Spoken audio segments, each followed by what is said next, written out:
자, 우리 HLB 주주님들 반갑습니다. 머니코드 김 대표입니다. 자, HLB가 오늘 종가 기준으로 6만원에 딱 마무리가 됐어요. 그래도 큰 임팩트는 없지만 6만원이라는 시세를 좀 지켜주려고 애는 좀 쓰는 것 같아 보이긴 합니다. 자, 여러분들 아시다시피 지금은 시장 자체가 너무나 개판이죠. 코스피도 오늘 1.9%대 추가 하락이 나타나고 있고요. 무엇보다 코스닥 같은 경우에도 바로 직전 저점을 좀 이탈하면서 710포인트까지 빠지면서 2.5% 추가적인 하락이 나타났습니다. 자, 누가 뭐래도 지금은 일단 시장이 먼저 자리를 잡아줘야 돼요. 그래서 이 시장이 자리를 잡아줘야만 여러분들이 보유하고 계신 HLB뿐만 아니라 또 기타 그 밖에 다른 여러 가지 주요 종목들의 움직임들이 긍정적으로 나올 수가 있어요. 그러면 지금 시장의 하락이 멈추려면 뭐부터 봐야 되겠습니까? 당연히 외국인들의 수급을 먼저 보셔야 됩니다.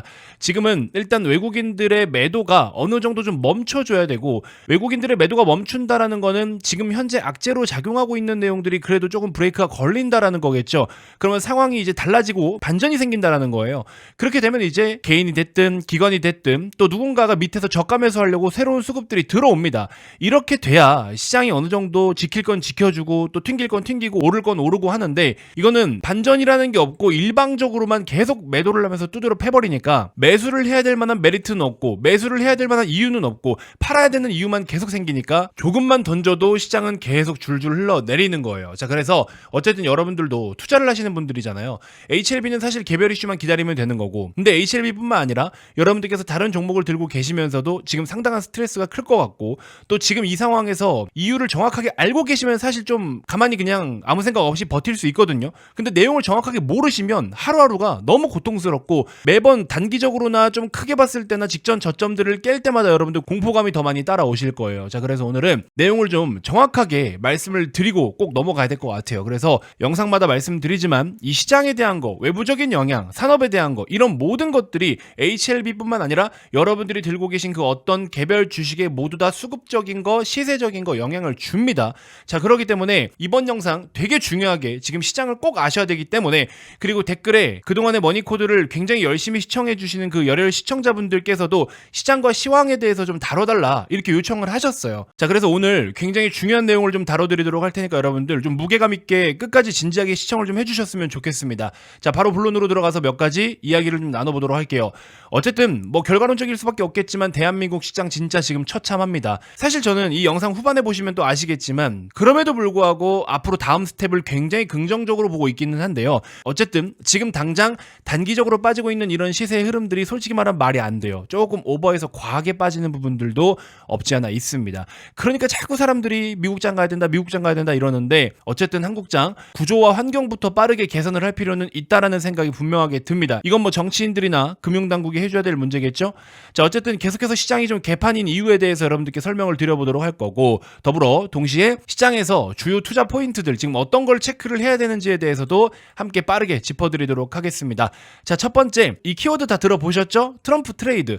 트럼프가 당선이 되고 나서 트럼프로 인해서 수혜를 받는 업종, 종목, 섹터군들이 일단 강세 흐름을 계속 보이고 있고, 반대의 경우에는 약세 흐름을 보이고 있다. 근데 그게 기준이 굉장히 좀 애매한 게, 종목만 단순 테마처럼 움직이는 것도 아니고 산업도 수혜를 받는 것 중에서도 조금 더 우선적으로 강도가 센 놈들 위주로 움직이고, 매크로도 트럼프에 맞춰서 움직이고, 또 그러다 보니까 돌고 돌아서 매크로의 악재가 우리나라 시장을 또 때리고 있고 외국인들의 수급에 발목을 잡고, 뒤에 설명 더 드릴 건데, 이게 지금 전체적으로 트럼프 당선 하나만 가지고 우리나라 같은 경우에는 굉장한 악재로 작용을 하고 있다라는 겁니다. 자, 그렇다고 해서 우리나라가 진짜 이대로 끝나느냐? 그건 아닌데 일단 내용을 더 설명을 드려볼게요. 어쨌든 코스닥은 오늘 역대 하락 종목수 2위를 기록했습니다. 그러니까 하락하는 종목수가 뭐 천 몇백 개 이렇게 나올 거 아니에요. 그 하락하는 종목수가 가장 많았던 탑2에 해당이 되는 날이 바로 오늘입니다. 자, 트럼프 당선으로 인해서 여러 가지 매크로의 변화가 있지만 우선 가장 문제인 건 뭐냐면 달러가 당장 단기적으로 너무 강한 게 문제예요. 자, 최근에 원달러 환율이 1,400원을 계속 넘고 있잖아요. 자, 여러분들 역사적으로 달러가 1,400원을 넘었던 거는 딱 4차례밖에 없습니다. 첫 번째 IMF 외환위기, 두 번째 08년도 글로벌 금융위기, 세 번째 2022년 레고랜드 사태와 미국 금리 인상, 금리를 좀 빡세게 올리다 보니까는 달러가 그만큼 또 강했잖아요.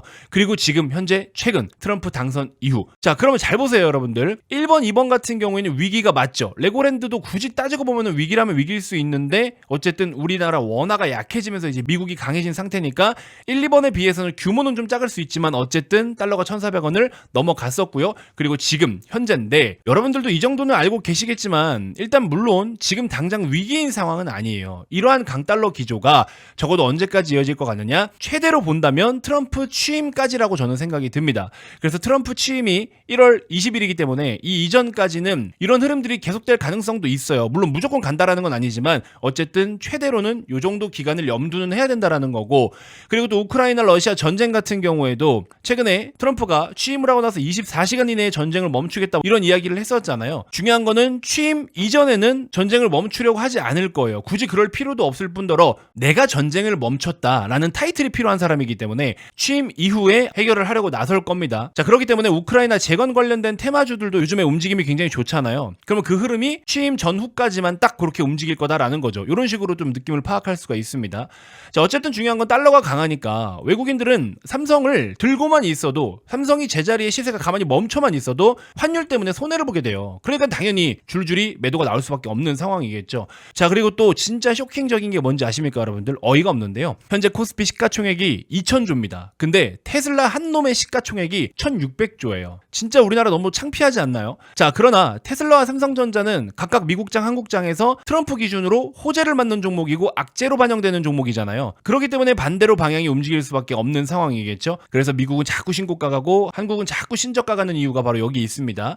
자, 어찌 보면 시가총액 상위 종목들의 개별 영향으로 인해서 지수 자체가 끌려서 내려오고 있다라고 보시면 될 것 같습니다. 물론 테슬라의 개별적인 이슈, 삼성전자의 개별적인 이슈, 각각의 또 호재성, 악재성 내용들도 있지만 매크로로 인해서 악재, 정부 정책과 정권이 바뀌는 것에 대한 수혜, 이렇게 해서 각각의 이슈들이 또 부각이 되면서 얘네들이 움직임에 따라서 지수 자체가 또 움직임을 보여주고 있다는 거죠. 자, 오늘 같은 경우에는 아시아 증시가 일제히 다 하락을 보였어요. 자, 일본을 제외하고 대부분의 국가가 하락을 보였는데 그동안 버텼던 대만 각권 같은 경우에도 TSMC의 이슈로 인해서 좀 하락을 보였는데 중국에 대한 수출 규제 영향으로 하락이 좀 나타났죠. 자, 근데 이제 대부분의 외신에서는요, 관세 이슈로 인해서 아시아 증시가 하락을 한다, 이렇게 또 평가를 하고 있기도 합니다. 자, 그나마 우리나라 같은 경우에는 LG엔솔과 일부 2차전지 관련주들이 선방을 했는데요. 시장이 이렇게나 빠졌음에도 불구하고 그래도 몇몇 2차전지 종목들이 잘 버텨줬습니다. 자, 이 또한 사실 트럼프, 테슬라, 스페이스X 이렇게 또 연관성이 있죠. 그러다 보니까 LG엔솔도 시세가 강한 모습을 좀 보여줬었는데, 사실 LG엔솔 같은 경우에는 스페이스X 이벤트가 아니더라도 최근에 대규모 수주 랠리가 계속되고 있습니다. 자, 보시는 것처럼 LG엔솔의 연간 주요 수주 목록인데요. 스페이스X에 대한 모멘텀이 최근에 붙어주고 있고 리비안, 벤츠, 포드, 그 다음에 ESS로 하나큐셀까지 이렇게 해서 금액 자체가 굉장히 다 어마어마합니다. 자, 이쪽 우주선용 배터리 같은 경우에도 한 5조 원 정도 일단 최소로 좀 전망을 하고 있고, 특히 이쪽으로 지금 모멘텀이 세게 작용하고 있는 게 어떤 이유냐면은 금액도 물론 금액이지만요, 이 스페이스X로 공급하는 이 배터리 자체가 단순 수주와 규모에 대한 물량에만 초점을 두는 게 아니라 기술력에 있어서도 인정을 받은 셈이에요. 참고로 우주선에 들어가는 배터리 같은 경우에는 온도도 뭐 3000도 이상을 좀 버텨야 되고요, 기존의 자동차에 들어가는 것보다 성능이 월등히 더 좋아야 됩니다. 그런 것들을 이제 인정을 받은 거고, 또 일론 머스크 쪽으로 붙어버리면은 일론 머스크는 계속해서 새로운 혁신을 만들어내는 인물이기 때문에 이 상한선이라는 걸 예측을 할 수가 없는 사람이에요. 그러다 보니까는 엔솔도 일론 머스크에게 선택을 받았다라는 그런 인식들이 좀 부각이 되고 있죠. 그래서 머스크 같은 경우에는 무에서 유를 창조하는 인물이기 때문에 이러한 머스크에게 선택을 받았다라는 거는 앞으로 새로운 유가 창조될 때 LG 엔솔이 필요한 주된 기업이 될 수 있다라는 기대감이 또 반영이 되고 있는 것 같습니다. 자, 그다음에 이제 다섯 번째 관세 이슈예요. 결국 트럼프 같은 경우에는 자국 우선주의이기 때문에 이러한 키워드로 인해서 투자자들이 반응을 보인 것으로 보입니다. 자, 이로 인해서 또 수출 비중이 높은 아시아 증시가 대체로 다 부진한 이유가 바로 이것이지 않을까 하는 생각이 좀 드는데요.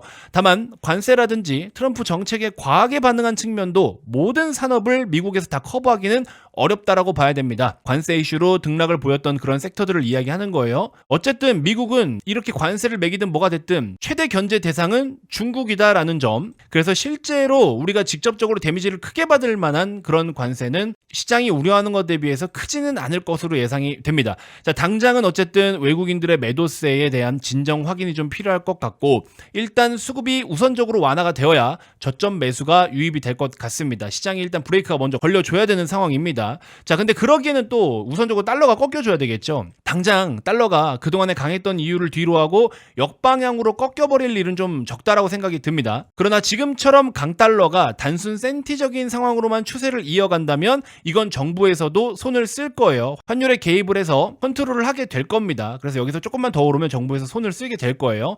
자, 한국 시장은 현재 과하게 하방으로 반응하고 있는 건 팩트입니다. 자, 밸류에이션이 됐든 됐든 뭐 여러 가지 기술적 지표들이 됐든 모두 다 저점을 가리키고 있고 또 과매도를 슬슬 나타내고 있는 상황이기 때문에 우리나라 시장 조금 과하게 빠지는 건 맞습니다. 자, 저가 매수 기회는 분명하게 맞아요. 근데 중요한 거는 반등에 대한 트리거가 전혀 보이고 있지 않다라는 게 좀 아쉽긴 합니다. 하지만 이런 것들은 차근차근 시장에서 알아서 모멘텀을 공급을 해주기 때문에 지금 같은 경우에는 이런 상황만 아니라면 여러분들 버티는 게 맞는데요. 그 이런 상황이다라고 하는 것은 신용, 미수, 스탁론, 레버리지 이런 것들을 사용해서 무리하게 투자하시는 분들이 아니시라면 지금은 그냥 버티시는 게 맞습니다. 때로는 여러분들 적극성을 가지고 시장에 뛰어들어야 될 때가 있고요. 또 때로는 보수적으로 한 발 물러서서 기다려야 될 때도 있는 거고요. 그러나 지금 같은 경우에는 무리해서 투매에 동참할 구간도 아니고 또 레버리지 성향의 자금들만 아니라면 그냥 버티시는 게 맞아요. 자, 레버리지도 굉장히 좋은 수단인 건 맞지만 본인의 기준이 없이 그냥 단순하게 사용하고 있는 레버리지, 특히 강제로 반대 매매가 나올 수 있는 그런 여지가 있는 자금들 모두 다 해당이 됩니다. 요걸 가지고서 무지성 매매를 하고 계신 분들은, 기준이 없이 매매하고 계신 분들은 일단 이거 나중에 다시 사더라도 지금 잘라내는 게 맞습니다. 우리나라 시장 투심이 너무나 많이 무너졌어요. 자, 그래서 이런 부분들 좀 잘 참고해 주셨으면 좋겠고요. 어쨌든 제가 지금 전체적으로 말씀드린 내용들을 보면 분위기가 어떻습니까? 당장에 지금 한국 시장이 뭔가가 막 너무 크게 잘못돼가지고 한국이 잘못해서 빠졌어 라는 이유보다는 좀 외부적인 것들 때문에 간접적으로 데미지를 받으면서 시장에 거시적으로 영향을 주는 것들, 그리고 또 구조적으로 봤을 때 삼성전자의 비중이 너무 많이 치우쳐 있기 때문에 외국인들이 한국을 매도하면 삼성을 매도하는 거고, 또 우리나라가 파생시장이 전 세계적으로 굉장히 커요. 5손가락 안에 들어가는 파생시장이다 보니까 이런 것들로 인해서 외국인들이 어쨌든 뭐 환율 핑계가 됐든 다른 핑계가 됐든 매도를 계속 할 수밖에 없는 상황인 거고요. 그래서 이런 데미지를 직접적으로 계속 받고 있다라고 보시면 될 것 같습니다. 자, 어쨌든 HLB는 개별 이슈만 생각하고 그냥 버티시면 돼요. 그냥 홀딩을 하시면 되고, HLB뿐만 아니라 여러분들이 또 다른 어떤 종목들을 보유하고 계시더라도 이제 포트폴리오를 좀 잘 점검을 하시긴 하셔야 돼요. 무리해서 투매를 하면서 빠지는 거에다 같이 내다 던질 필요는 없겠지만, 최근에 제 영상을 보신 분들은 아시겠지만 이렇게 설명드린 내용들만 조금만 정리가 되면요, 지금부터 우리나라 시장이 이제 조만간 슬슬 대반등이 나올 가능성도 높습니다. 왜냐면 이거는 우리나라 한국 시장의 구조적인 문제가 아니잖아요. 물론 어느 정도는 문제가 있긴 하지만 절대적으로 놓고 봤을 때 이것 때문에 무조건 우리나라 시장이 다 망가진다, 다 무너진다라고 이야기할 만한 내용은 아니다라는 거예요. 자, 그러면 그 이후에 시장이 조금 크게 반등을 보일 수 있다라고 한다면 여러분들 계좌는요, 어느 정도 정리정돈이 되어 있어야 돼요. 종목을 다 팔아치워라가 아니라 반등을 보일 타이밍에 제대로 올라올 수 있는 종목들로 세팅을 어느 정도는 해두셔야 된다라는 거예요. 그래야 1년 동안에 시장이 주는 기회를 생각보다 그렇게 많이 맞이할 수가 없습니다, 여러분들. 결국에 지나고 나면은 항상 이러한 폭락들은 단기적으로 됐든 중장기적으로 됐든 기회가 항상 오거든요. 여기도 보시면 8월 5일날 급락 나오고 나서도 단기적으로 기회였죠. 이쪽도 마찬가지고 지금도 빠지고 있잖아요. 근데 이제 지금부터 올라갈 때는 조금 더 긍정적인 내용들을 많이 반영하면서 간다라는 거고, 그리고 지금은 상대적으로 좀 너무 오버해서 빠진, 과하게 빠진 위치이기 때문에 밸류에이션적인 측면에서도 메리트가 상당히 높다라는 거예요. 자, 어쨌든 그러면서 제가 여러분들께 지금 뭔가 도움을 드릴 수 있는 건 이겁니다. 첫 번째, 일단 버텨라. 근데 그 버티더라도 어떤 이유 때문에 지금 왜 빠지는지는 알고 가셔야 되기 때문에 거기에 대한 내용들을 제가 정리를 싹 다 해드린 거고요. 그러니까는 일단 첫 번째로는 여러분들 이런 내용들을 이해를 좀 하고 계셔야 됩니다. 인지는 하고 계셔야 돼요. 듣기 싫어도 들으셔야 돼요. 어쩔 수 없어. 이거를 이해를 못 하시면 불필요한 매매를 하게 돼버린단 말이야. 엇박자 매매를 한다고요. 멘탈 못 잡고. 그러니까는 여기 정확하게 이유를 제가 다 짚어드렸으니까 이걸 무조건적으로 여러분들 기억을 좀 해주시고 당분간 이 내용 중심으로 시장하고 좀 비교를 해보시고요. 그 다음에 두 번째로 또 도움을 드릴 수 있는 건 뭐냐면, 이거 정말 영업적인 측면이 아니라 여러분들이 HLB에만 몰빵을 때려는 게 아닐 거 아니에요. 그러면 들고 있는 종목들 중에서 내가 그동안 물려있는 거 알겠고 힘든 거 알겠다고, 근데 그 다음 스텝 진짜 제대로 준비를 해보고 싶기도 하고, 혹은 내가 지금 들고 있는 종목들을 어떻게 어디서부터 손을 보고 정리를 해야 될지 정말 모르겠다 하시는 분들은요, 제 말이 100% 정답이 아닐 수는 있지만 그래도 하루 종일 주식만 들여다보고 있는 사람이니까, 그래도 주식을 전문적으로 다루고 있는 사람이니까 저나 혹은 저 같은 사람들 혹은 저 같은 직업을 가지고 있는 사람들의 피드백과 조언을 받으면 그래도 좀 도움이 되지 않겠습니까? 자, 그렇기 때문에 여러분들 물린 것만 가지고 세워라 내워라 그냥 그렇게 기다리고 있을 타이밍은 아니다라는 거예요. 지금 힘든 것도 맞지만 정말 중요한 건 1년에 한 번 올까 말까한 너무나 좋은 기회가 온 것 또한 사실입니다. 이런 기회를 미리 저는 말씀드렸어요. 그러니까는 지금까지 빠진 거에 대해서 자꾸 아프다고 뒤만 돌아보지 마시고 앞으로 어떻게 될지에 대해서 여러분들 새로운 희망 회로를 그리셔야 됩니다. 그럼 또 이럴 거예요. 백날 첫날 올라간다고 해봐라 한국 시장이 가나, 이렇게 말씀하실 텐데, 그럼 뭐 한국 시장이 여기서 문 닫습니까? 단기적으로 가든 중장기로 가든 갈 땐 갑니다. 그래서 그런 갈 때가 조만간 온다라는 거고, 당장에 뭘 사고 팔지 않더라도 여러분들 혹시 가지고 계신 종목들 중에 골칫거리가 있든 고민거리가 있든 뭔가 피드백이 좀 필요하다, 궁금한 게 있다 하시는 분들은요, 현재 보고 계신 영상 본문글이나 고정 댓글을 보시면은 여러분들 간단하게 종목 문의를 할 수 있게끔 제가 준비를 해놨어요. 대신에 구독은 꼭 눌러주셔야 됩니다. 연말까지 15,000명 정도의 구독자를 목표로 하고 있기 때문에 여러분들 꼭 해주시고요. 그리고 최근에 여러분들께 홍보를 해드렸던 머니코드 모닝픽 서비스 같은 경우에는 시장이 지금 단기적으로 너무 좋지 않기 때문에 이 기간 동안 제가 세팅을 해서 조만간 단체 문자 한번 발송해 드릴 겁니다. 그렇게 해서 각자 본인 확인한 다음에 그렇게 해서 이제 모닝픽 서비스도 진행할 거예요. 지금 잠깐 대기 중인 겁니다. 장이 너무 안 좋아서 그거 좀 잘 참고해 주시면 좋을 것 같고요. 자, 어쨌든 뭐 지금 수익 내고 어쩌고 이런 거 다 중요한데요. 그거보다 더 중요한 건 여러분들이 뭔가 정비를 할 수 있는 시간이 필요하고 진단하고 리밸런싱 할 수 있는 시간이 반드시 필요합니다. 근데 그러기에는 사실 여러분들이 자문사에 찾아가든 뭐 방송 전문가들한테 전화로 상담을 하든, 근데 그 사람들이 전화로 상담을 한다라고 해도 빨리빨리 그냥 방송 콘텐츠로만 하려고 하다 보니까 제대로 된 정보를 여러분들께 안 줄 거예요. 그러니까 저는 여러분들께 한 분 한 분 궁금하신 사항들을 정성껏 답변을 드리도록 할 테니까 영상 고정 댓글에 있는 네이버 링크를 클릭하셔서 여러분들도 좀 정성껏 궁금하신 걸 남겨주시면 제가 거기에 맞게 피드백을 드리도록 하겠습니다. 자, 이 정도면은 여러분들 구독은 좀 눌러주실 수 있겠죠. 이렇게 같이 한번 서로 윈윈을 좀 해보자고요. 아시겠죠? 자, 이번 영상 이렇게 해서 마무리하도록 하고요. 계속해서 힘든 시간들이 조금은 더 지속될 수는 있겠지만 무리한 매매하지 마시고 일단은 버티세요. 아시겠죠? 제가 매일매일 영상 또 찍어 올려드릴 테니까 잘 버티고 우리 그 뒤에 다가올 대반 등장을 함께 잘 준비를 해보자고요. 아시겠죠? 자, 이렇게 해서 일단 이번 영상 마무리하도록 하겠습니다. 고맙습니다.